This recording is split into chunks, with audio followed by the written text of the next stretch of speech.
आज के सेशन में हम लोग बात करेंगे एनटीपीसी जो 2021 में जो पेपर हुआ है उसके बारे में। और जैसा कि आप जानते हैं कि ये जो नोटिफिकेशन था जो पिछले साल का मीन्स पिछले टाइम जो आया था 2019 में आया था, बट उसका पेपर 2021 में हुआ था। इस बार जो आया है 2024 में जो आया है उसका पेपर 2024 में ही होना है। तो किस पैटर्न पे क्वेश्चंस आते हैं ये हम लोग देखते हैं, राइट। देखिए, पहला क्वेश्चन आपको दे रखा है कि आपको ये वाला एंगल ए बी सी मतलब ये वाला एंगल एक्स फाइंड आउट करना है, राइट। तो देखिए ये जो फॉर्म है एक्चुअल में ये क्या है, ए बी। अब देखिए इसको अगर मैं ऐसे लिख दूं, बी डी मतलब क्रॉस मल्टीप्लाई करके लिख दूं इसको, तो आप बोलेंगे ए सी बाई डी सी, राइट। तो अगर आप देखें ना तो ये क्या है, एंगल बाइसेक्टर थ्योरम का ये कॉन्सेप्ट है। एंगल बाइसेक्टर थ्योरम का A B divide by B D, similarly हम क्या करते हैं A C divide by D C, right. तो आप ये कह सकते हैं कि ये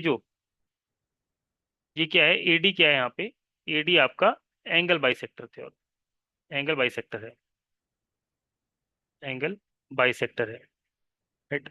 तो ये 28 है तो ये कितना होगा, ये भी 28 हो जाएगा। अब 28 28 56 हो गया, प्लस 60 ये रहा, राइट। कितना हो गया, 116। 116 में हम ऐसा क्या जोड़ें कि 80 हो जाए, राइट, कि 180 हो जाए। तो आप बोलेंगे 64 ऐड करना पड़ेगा तब जाके 80 हो पाएगा, 180, राइट। क्योंकि आप जानते हैं ट्रायंगल का सम कितना होता है, 180 डिग्री, राइट। बस इस क्वेश्चन से हमको यही समझना था कि हम लोग को डिकोड करना था कि पहला क्वेश्चन क्या है, एंगल बाइसेक्टर थ्योरम से है, राइट। नेक्स्ट क्वेश्चन की बात करते हैं। देखिए क्वेश्चन नंबर इसमें देखिए एसएससी की तरह नहीं होता है, इसमें कोई भी क्वेश्चन रैंडमली पूछे जा सकते हैं, जैसे कि जीएस का कभी भी आ सकता है, रीजनिंग का कभी भी आ सकता है, इस तरीके से। अब क्वेश्चन नंबर 2 में ये बोला जा रहा है, against which act Mahatma Gandhi ask people to observe 6 April 1990 as a day of non violence opposition, right. तो इसका आंसर करेक्ट क्या है, रॉलेट एक्ट, जो कि 1919 में हुई थी। चार्टर एक्ट की बात करें तो 1813 में आया था। आर्म्स एक्ट, देखिए ये कौन लेके आया था, लॉर्ड लिटन लेके आया था, राइट।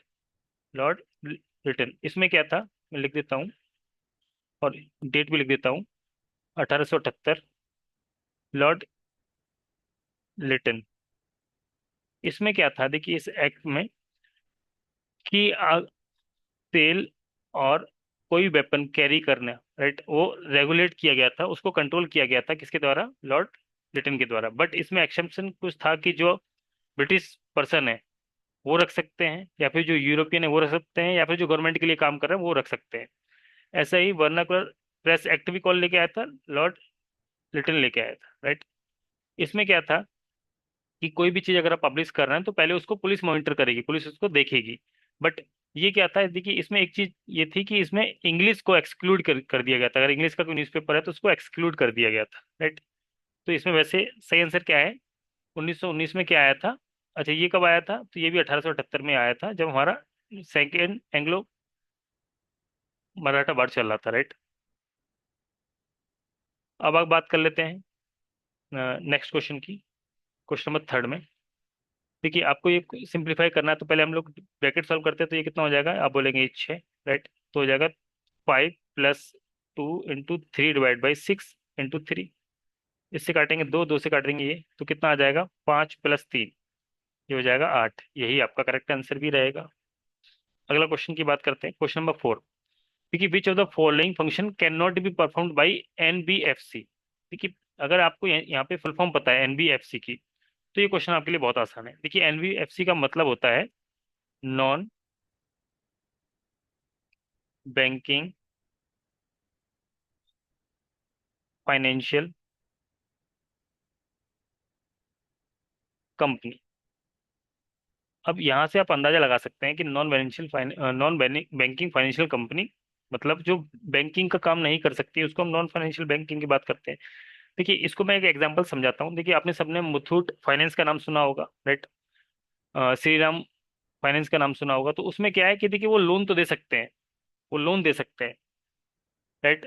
और वो क्या है उनमें हम इन्वेस्ट कर सकते हैं, उनके शेयर ले सकते हैं, बट उसमें क्या है हम लोग पैसे जमा नहीं कर सकते, राइट, एक्सेप्ट डिमांड डिपॉजिट। ऐसा नहीं होता है उसमें, मतलब कि डिपॉजिट हम लोग नहीं डालते हैं। उसमें इन्वेस्ट कर सकते हैं, लोन ले सकते हैं उनसे, और उसमें शेयर खरीद सकते हैं, तो ये सब काम कर सकते हैं, बट इसमें ये हम लोग डिपॉजिट नहीं करते हैं। अच्छा इसके हेड कौन है प्रेजेंटली, वैसे आया कब था, तो 1956 में हेड हैं इसके रवि कुमार, रवि एग्जीक्यूटिव हेड जो है वो है रवि कुमार। तो ये करंट के लिए हिसाब से आप बोल सकते हैं। अगला क्वेश्चन है क्वेश्चन नंबर 5।